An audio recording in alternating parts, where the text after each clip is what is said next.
Welcome to AI Goes to College, the podcast that helps higher education professionals navigate the changes brought on by generative AI. I'm your host, Dr. Craig Van Slyke. The podcast is a companion to the AI Goes to College newsletter. You can sign up for the newsletter at aigoestocollege.com/newsletter. Today, we've got a very special edition of AI Goes to College. Rob Crossler from Washington State University is joining me in our very first interview. Rob is an associate professor of information systems at the Carson College of Business at Washington State University, and I think he's soon to be professor. He serves as chair of the Department of Management Information Systems and Entrepreneurship and holds the Philip L. Case Distinguished Professorship in Management Information Systems. Rob has served as the president of the AIS Special Interest Group on Information Security and Privacy, and he's done a lot of other stuff. He's won research awards. He's been funded by the NSF and the Department of Defense. His research has appeared in top journals like MIS Quarterly, Information Systems Research, and the list goes on and on and on. But anyway, I'm really happy that Rob was able to join me for this wide-ranging and quite interesting conversation about how generative AI is shaping higher education. Rob, thanks for being the very first guest on AI Goes to College. Great. I'm glad I could be here, and I look forward to this conversation. Yep, that's what you say now. We'll see what you say at the end. Well, it's up to the questions you asked me, Greg, I guess. That's right. So I want to start off with, how do you use AI? And here we're talking about specifically about generative AI. So if I say AI, I mean generative AI. Perfect. I use generative AI in a couple of different ways. As a professor in the classroom, I will use it to actually help me to write questions for students, to take my general ideas that I think will make a really good question, and I feed it in through prompts, and it does a much quicker job, much more efficient job of getting to the point where I've got material to use in the classroom. I also encourage students, it's like, okay, let's open up generative AI and see how it can help us with our assignments. So I very easily feel comfortable saying, this is a new technology. We're information systems students. Let's leverage it. And then they start asking the questions of, well, how can we use it responsibly? How can we not be accused of cheating? That's usually what they're concerned about. How is this not cheating? And my answer to that has always been transparency. The more Yeah. you bring in recognition that you're using it, how and why, in my eyes, that's not much different than I used Google to help me figure out something that I baked into an answer on something. Interestingly, I had a student in my office this last week that was working on their resume, and they didn't have a lot of experience, right? So their only job they've had was delivering sandwiches for a sandwich delivery company. And when they were describing kind of what that was, it said, I delivered sandwiches to people's house. I made sure they were on time, and they were, they stayed fresh while I delivered them. Well, very generic things that had nothing to do with an information systems student seeking an information systems job.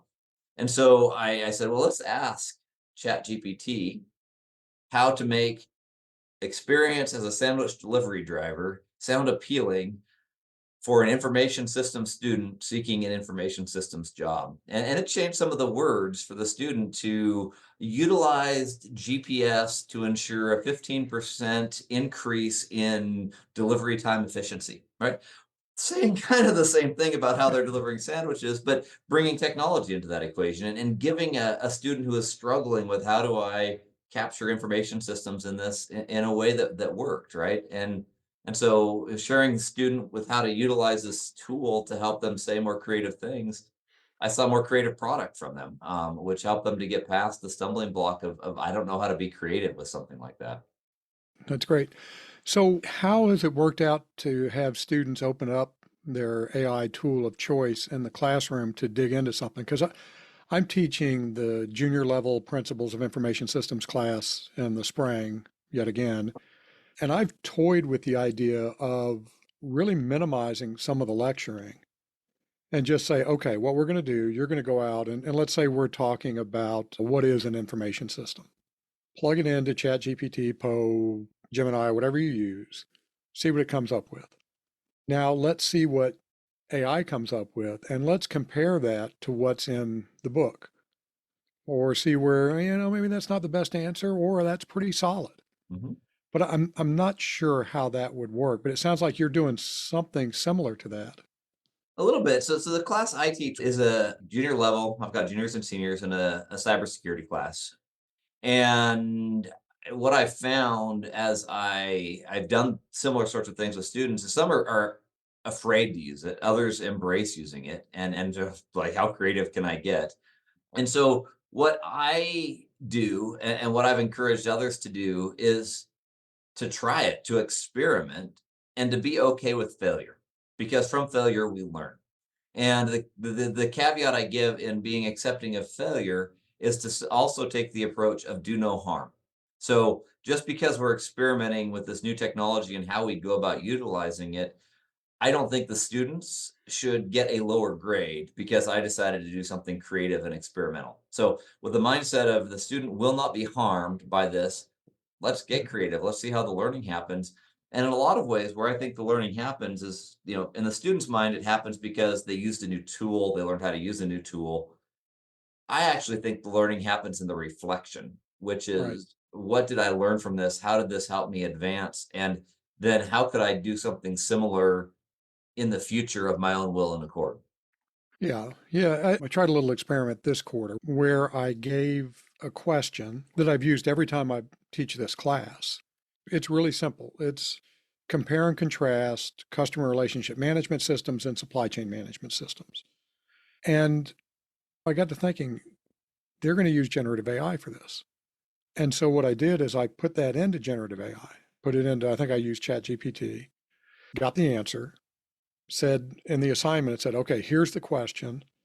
I put it into ChatGPT. Here's the answer. Now, what I want you to do is compare that to what's in the book. How are the two answers similar? How are the two answers different?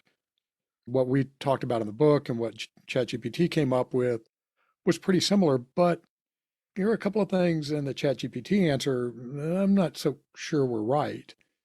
And then it brought up some things that we didn't bring up. So I think it was a good exercise for them. The responses fell into two categories: students that actually did what I asked them to do, and students who just answered the original question and had no clue what I was really trying to get at. Hmm. So, but I think there's a larger point here, and I want to see what you think of this. I think it's a mistake to pretend that the tool doesn't exist and to pretend that they're not going to use it. By Yeah. doing things like what Rob, you're talking about, and what I'm talking about, we teach them, to your earlier point, kind of about the tool and how it can be used. But we also teach them to be critical users of the tool because, as anybody who's used any of these tools knows, it'll make stuff up. And so they can't just take and say, okay, this is right because ChatGPT said so. So what do you think? Are you in agreement with that, or? Absolutely agreement. As I think back about, my career so far in academia, critical thinking has always been one of the things that industry has said our students need to be better at, right? I don't know how you perfectly enable students to be critical thinkers, but I think generative AI gives a great place to come up with activities that focus on, okay, we're using the tools, but then how does the critical thinking occur? How are we confident that we have correct information in what we use? And so I was talking with someone on the board of advisors for us at WSU, who shared that he thinks our students are in a unique position as they enter the marketplace to where people in industry are going to be looking to the students coming out of college right now about how to use generative AI because they Right. fully expect that in all the free time that I put air quotes around free time, all the free time students have is they're playing with these technologies and they're figuring out how to use them in ways that industry is not yet. And so I think preparing students, A, to feel confident that they can enter into a field and bring something to the conversation is important for us as academics to be able to do. But also, how am I critical of that thinking or critically thinking about that information I'm getting? And the example I like to give my students when we talk about this is let's assume that you created a document and you gave it to your boss because he gave you an assignment to go out and do things. And your boss is going to use that to go and pitch it to clients to do something that's going to put your boss in the hot seat. You want to know that what you're giving your boss is good and reliable, and if not, it's going to come back and bite you. If you're using generative AI to come up with that, how are you confident in what you're giving your boss that it's not going to embarrass him in front of a client that's potentially going to write a check for many millions of dollars for something your organization is building up? But it's no different than doing a Google search, right? You're going to go out and do Google search and you're going to make an assessment of, that's somebody's blog that I don't know what makes them an expert on that topic versus that's a white paper from a leading industry consulting firm that has the legitimacy to be able to say something. And how do you then discern that in a generative AI world? And then that opens the door for a lot of really interesting conversations with students about how do they know that they believe what it is that they're getting out of these products. Yeah, that absolutely. And that's so important for them because I think they use technology so much and they have for so much of their lives that they just uncritically accept what Google or, whatever returns. It's just that that must be right. And AI is so confident in its bad answers. I mean, it's really kind of impressive. I wish I could be that confident even in my right answers, but it's just, yep, the Declaration of Independence was signed on July 4th, 1982, or whatever. And this is the fact. They really do need to understand that they have to be critical consumers. I use the parallel of Wikipedia. So if my wife Tracy and I are watching some movie and we're trying to think, who else or what else was this person in? I pull up their Wikipedia page. Well, who cares if that's right? It puts in a movie that they weren't really in, or it misses a television show they were in. Who cares? But if you're going to embarrass your boss Mm. and get your rear end fired, you better not be using Wikipedia and you better not be uncritically using generative AI.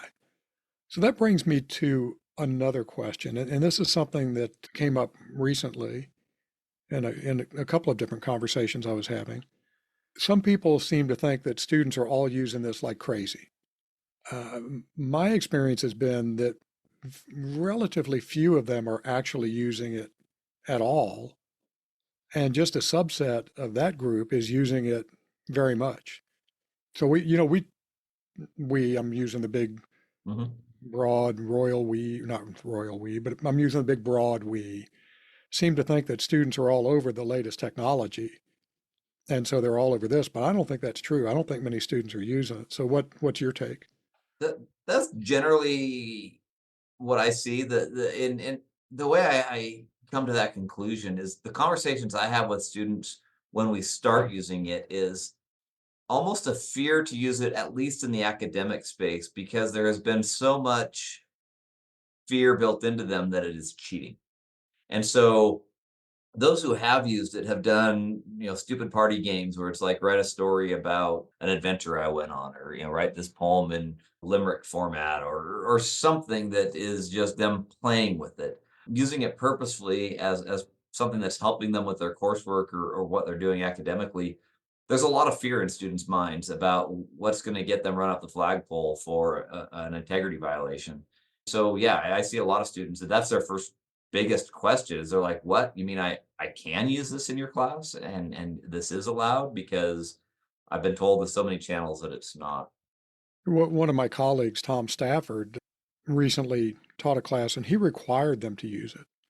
I want you to use generative AI for whatever, I don't remember exactly what he was having them do, and then refine that. Mhm. Use that to help you create your final product, which I thought was a really good way to do it.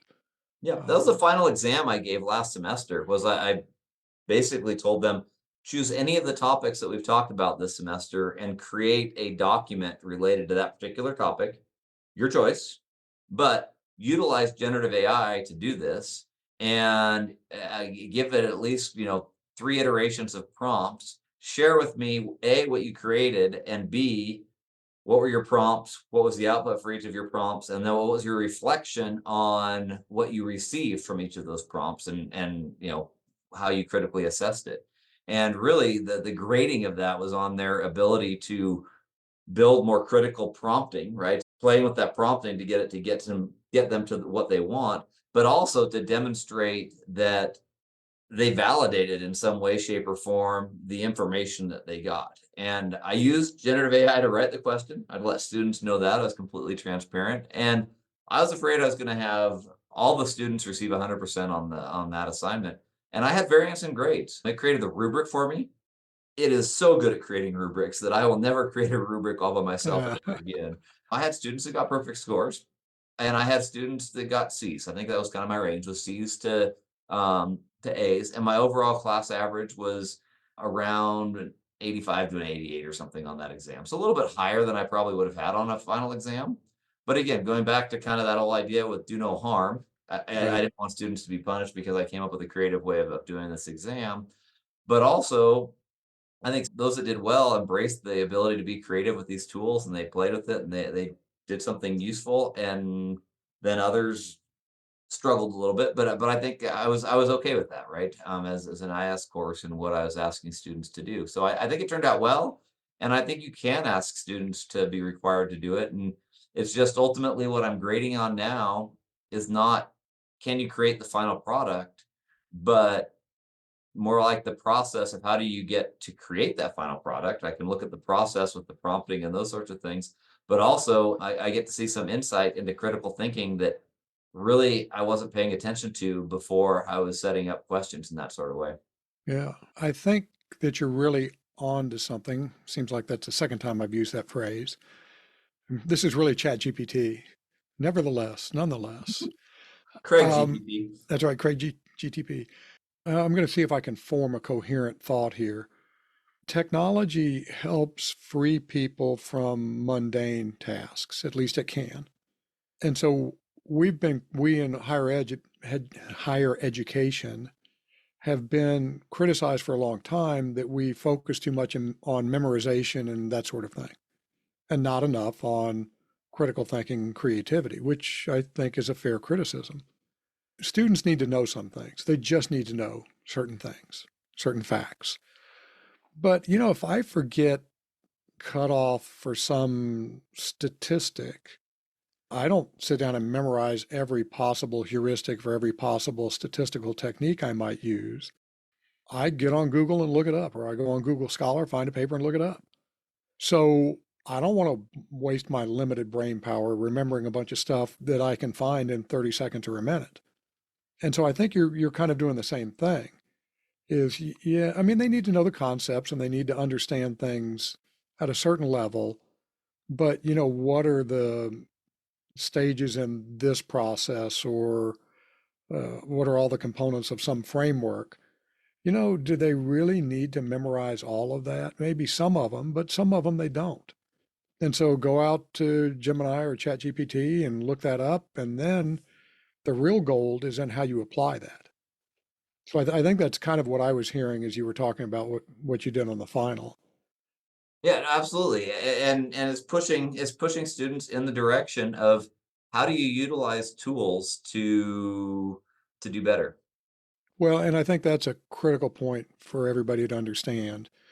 And you might disagree. I don't think you do, but you might disagree with me on this. I think we have an ethical obligation, particularly in our field. Rob and I are both in information systems, to help students understand how to use these new tools effectively.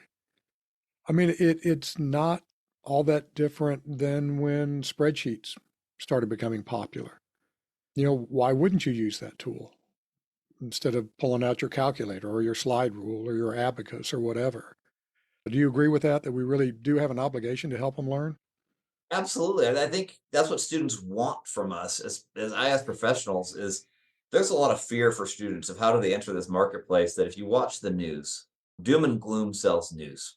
And the doom Right. and gloom that you hear is all the jobs are going to be replaced. Everything we do, Chat GPT is going to do for us, which I don't think is true. I think it's going to change the nature of how we do the things that we do.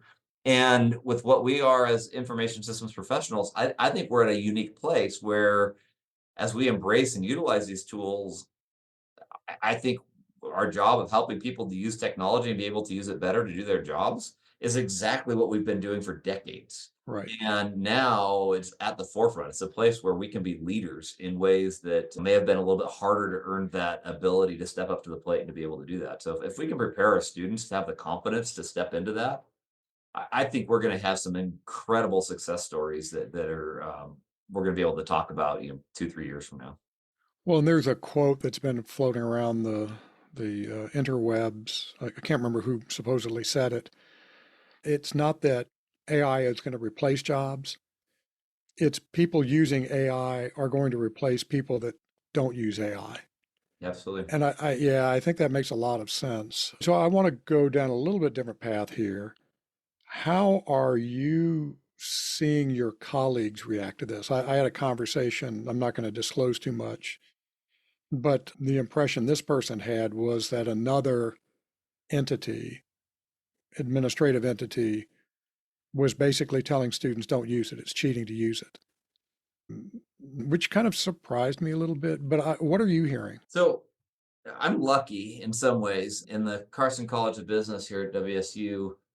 Our leadership has embraced generative AI from day one, right? We have an interim dean in place who is from an information systems background, and she saw the strategic vision of generative AI. So we've been talking about it as a college since it hit the scene. Initially, awareness. What is it? How can it, do for us? There's a lot of, oh no, this is scary, this is bad. But we had conversations that says, yes, it could be, but here's how we can embrace it and here's how we can use it. And we've moved from the awareness stage to actually doing intentional things as faculty to say, okay, even those of you who aren't using it yet, let's put you with those who are and get you confident in your ability to adopt it and to begin using it. So how do we move people, from awareness to adoption and use of the technology? And so within my college, we have seen very little resistance of people telling students that you can't use it, it's bad, because we've had a very strong openness of conversation as a college to that. Where we've run into issues is there are other people at Washington State University in other classes and other disciplines where they are telling students, do not use it, it's cheating, it's bad. Initially, our academic integrity council, who are looking for cheating, had a policy that said if two different chat GPT detectors report 70% or higher likelihood that it was used by ChatGPT, then we're going to go ahead and call that an academic integrity violation. Oh, good They've grief. moved away from that, thank goodness. That was kind of the initial positioning, but it really did put a scare in people. I've seen research that suggests that the ChatGPT detectors are biased. They're biased to people who English is their second language, because when you learn English later in life, it's usually based on rules. So you're very systematic in how you use it, and your choices of your word breadth is not as large as someone who initially learned the English language. And so if the way we're detecting it is biased towards people that where English was their second language, and in many ways that's wrong, right? We should Right. not be using it that way. And so I think as a higher institution, we're beginning to see that. But students are getting conflicting messages across the different courses, at least at a university level. And that's why I'm an advocate for, let's talk about this as much as we can in the places where we can talk about it and have Right. influence and power to be able to do that, to lead the way as opposed to put our head in the sand. Well, I'm glad to hear they're moving away from the detectors because the detectors are largely garbage. It occurs to me that it's tough for us to hold students completely responsible when we haven't helped them understand kind of what the guardrails are. They don't even really understand plagiarism in a lot of ways. Well, I didn't directly copy and paste it, or I did and I cited it. That's not plagiarism. And so, plagiarism is not as black and white as sometimes people might think it is. So they don't understand plagiarism that's been talked about forever. How can we be sure that they understand where the limits are on using generative AI? Now, I think most of them would know if you put a question in, copy and paste it, that's probably crossing the line. But anything that's close to an edge case is really confusing for everybody, especially students. And back to an earlier point you made, if we make them terrified of trying to use some new tool that's changing the way the world works, we're kind of doing them a disservice. But I'm glad to hear that WSU, at least in the Carson College of Business, has kind of adopted it. Our dean was also a big proponent of it early on. I pretty early on after ChatGPT was released, he had me put on a couple of brown bags, for faculty, and we're working on a policy and those sorts of things. I think about ChatGPT was, the technology that seemed to change the world just over a year ago. But when I step back and I think about it, it's not necessarily generative AI, it's not necessarily ChatGPT, but what's more important, I think, is how do you embrace and start using a new disruptive technology in the world, right? And so there's going to be something else 3 years from now. And if our students aren't equipped for how do I adjust what I'm doing in the workplace and leading with technology in the workplace and figuring out how to think about these new technologies in the workplace, in many ways they've lost that opportunity to be, uniquely positioned to learn about it while they're, sitting in a higher ed classroom right now. So it is, I think, many ways as developmental of how do I do things 2 years from now when that next new thing comes out versus what are the rules about this one new thing that came Right. out right now? Well, and we tend to forget about how early users are often ridiculed. Yeah, I absolutely agree. And that's where I think that's what needs to be embraced and taught about is how are you that early adopter? How are you, when it comes to technology, the IS people are going to be the ones that people look to. And so how do you figure out how to use it? Well, the first way is you just start using it, right? And you're going to use it Right, in ways where, am I going to make that presentation for my boss with it the very first time I use it? Yeah, probably not. I'm probably going to do something exploratory and fun, trying to figure out what it can do for me. And as you build confidence in when do I know becomes more useful. But I still go back to with any technology, with any decision making, it takes a level of expertise to have confidence in what's going on. So, in the process of educating students, there's still the importance of developing that level of expertise for them so they gain that confidence. right. But that process, I would say the way I teach a class today is different than the way I taught it 20 years ago. And that's because what needs to be learned has changed. Some of the theories are still the same, but how you apply them and how you use them is much, much different. And so again, it's a different way of getting to some of the same outcomes, I think, is where we're going.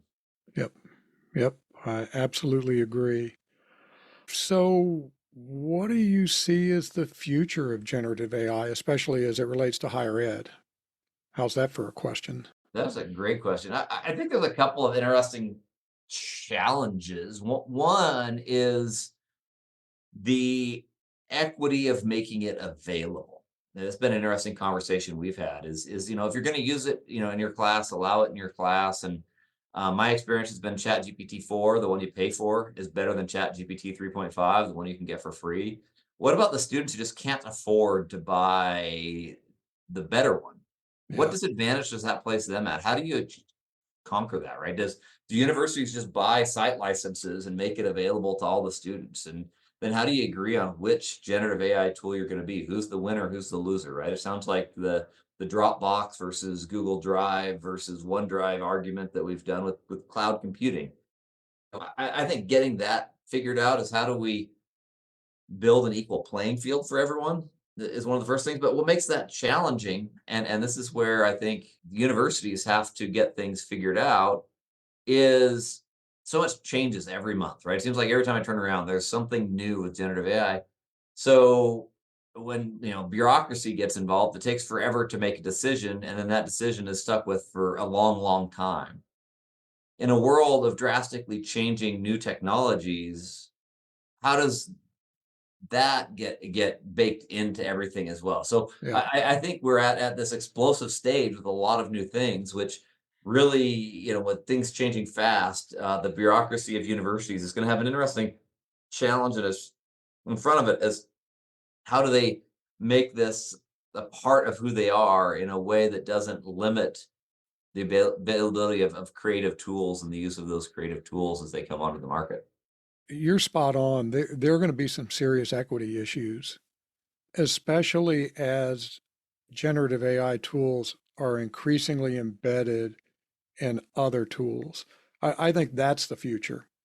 Matter of fact, Rob and Franz Belanger and I were on a call with our publisher, and that came up. In a couple of years, we're not really going to be talking about ChatGPT all that much. AI is just going to be in everything. I mean, when was the last time a normal person used the term e-commerce? It's just commerce. and that's what AI is going towards. And so, maybe you can scrape together the $20 for ChatGPT Pro or Gemini Advanced or, Poe or whatever it is. But what if there are all these AI tools that are $10 a month, $20 a month? There's one that's an accounting tutor, and there's one that's like Grammarly and helps you write, and there's another one that helps you do research, and on and on and on. And now all of a sudden, you're at a couple $100 a month, which is a lot of money to a lot of students. And so I'm pretty concerned about that. And I guess those inequities have been around forever, but that doesn't mean we shouldn't be trying to find ways to mitigate them. Yeah. No, I think it's something we absolutely have to be pushing, talking about.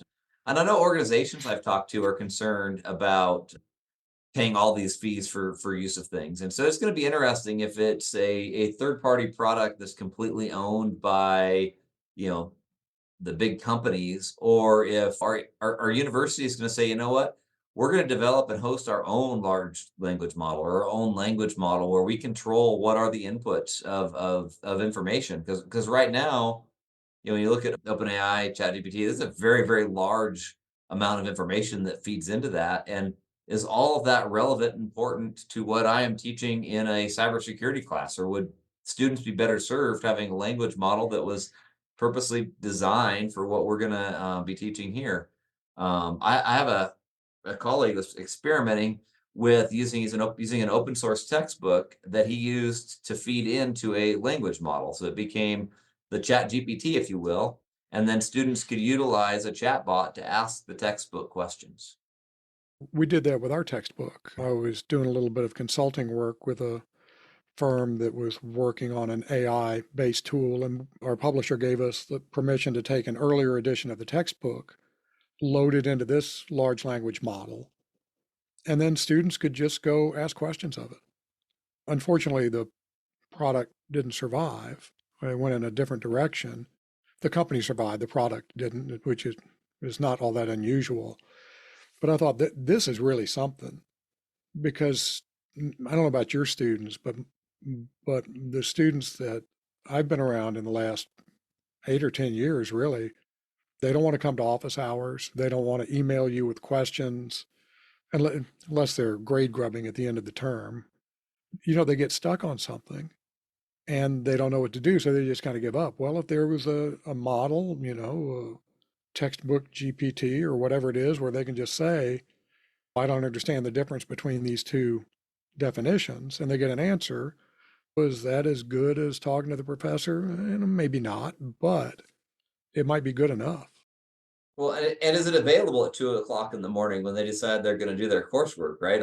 I may be Yeah. sleeping and unavailable, but if they can get help from the technology at the moment that they're struggling, that's helpful. Yeah. The downside of some of what you were talking about is we may separate out the haves and have nots in terms of institutions. Hmm. Most schools aren't going to have the resources to do those kinds of things, and very few professors will. So it's going to be interesting to see, do we respond at a system level? Do we get consortia of schools, or, how do we navigate that? But I think these localized large language models are really going to be part of the future as well. Rob, we've been talking primarily about educational use, but there's a lot of potential to get rid of some of the administrative drudgery using generative AI. You're a department chair, so you unfortunately have the administrative drudgery more than us lucky faculty members, or is it we lucky faculty members do? So are you using it or thinking about using it for for your administrative duties? Thanks, Greg. Yeah, I've been starting to a little bit. And one of the places where I've used it is sometimes you get asked questions that are hard to answer. That you want to answer it, you know how you're going to answer it, but you need to write that email that is, firm but sensitive and is, to the point. And I spend a lot of time struggling when I write emails like that, and probably way more time thinking about how to send that response than I should. And out of curiosity and frustration, I asked ChatGPT to write an email like that for me so I could respond. I said, I want an email that is going to be written to tell a person that In this case, it was someone who was seeking a job that we were deciding, not to hire them. How do I reply to this email? And it gave me an answer, and it gave me a 5 paragraph answer that was so fluffy and full of just nice words. And I'm like, I don't want to say all that, right? It was overly wordy. And so I said, could you make it shorter?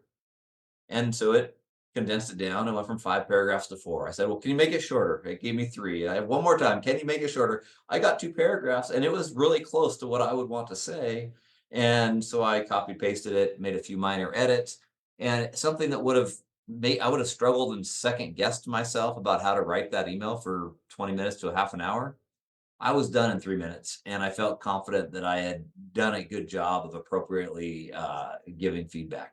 And so in some ways, that struggle with how do you write a message that you never thought you would be asked in an email question from somebody or whatever, which happens way too often as a department chair. In some ways, it can really help you to be able to get to the point of, I know what I wanna say, but how do I put the words around it that show people dignity, show people respect, and do so in a way that has the kind of voice I'd like to have and how I communicated that. Be But I've funny, or also is it? used it to have it write structure of policy statements or whatever. We're working on, we need to have a policy that's going to address blah, blah, blah, blah, blah. Usually they're pretty standard in kind of what the format looks like. And to get a professional starting point for how you're going to put a document together, it just saves that 20 minutes of getting Oh, started, which and is helpful. yeah, and where we don't really add value. I mean, I think that's part of what I keep hearing that excites me is we can focus where we add value and get rid of some of the things where we don't add value. One of my very favorite prompts is please critique this. And it's really good at pointing out holes in logic or, if you miss some element of a policy or you don't put something in an email message, it's pretty good at pointing out those sorts of holes, I think. So, Yeah, and another place, and as you're in, administrative roles and dealing with bureaucracy, you're oftentimes told to make something for this and submit it, but it can only be 250 words. And, all right. And then I'm like, oh no, that's 300 words. And that process of trying to carve out 50 words can be tough. And I've learned I can actually take a document like that and say, please take this and reduce it to 250 words or less. yeah, And it does a really good job of saying the exact same thing I want to say, but doing it in a slightly more efficient manner. yeah, those are both great examples of things that are just kind of tough to do that you can do pretty quickly and ethically. How is that any different than giving a message to somebody and saying, "Hey, can you help me figure out how to say this in a little bit kinder way?" Mhm. But at the end of the day, you're responsible for what's in that email. Yeah. So I think where I see people screwing up, like I think Vanderbilt did early on, is they just take what generative AI puts out, and that's what it is. There's no human in the loop making sure that it's quality. So Yep, and in all cases, I read it and I ask myself, is this what I would say and how I would say it? Because sometimes I get phraseology that's like, I would never use that phrase in my life. So I yeah. change it to the phrase I would use, and so yeah, but if you just save me 15 minutes, that's 15 Well, minutes I can spend on something else. So, yeah, I mean, how wonderful is it that to have a tool that can cut out three-quarters of something? mhm, Even if it doesn't take your effort to zero, it can still save a lot of time. absolutely. All right, any last words? Anything you want to plug? Any last bit of advice? I guess I would go back to give yourself the ability to be creative and to take your intellectual curiosity and put it to work because you may find some surprising, interesting ways to use things. And then once you've found them, talk about them A in the hallways of those that you're working with, so that way you Mhm. can spur conversations. And B, as you have opportunities into greater academic conversations, whether it's through Craig's channel here or if it's through academic conferences you attend. But don't keep your mouth shut about this. Bring your experiences to the conversation so we can all learn from each other. All right, well, thanks again, and I think we're done. We're out. Cool. Thanks, Greg.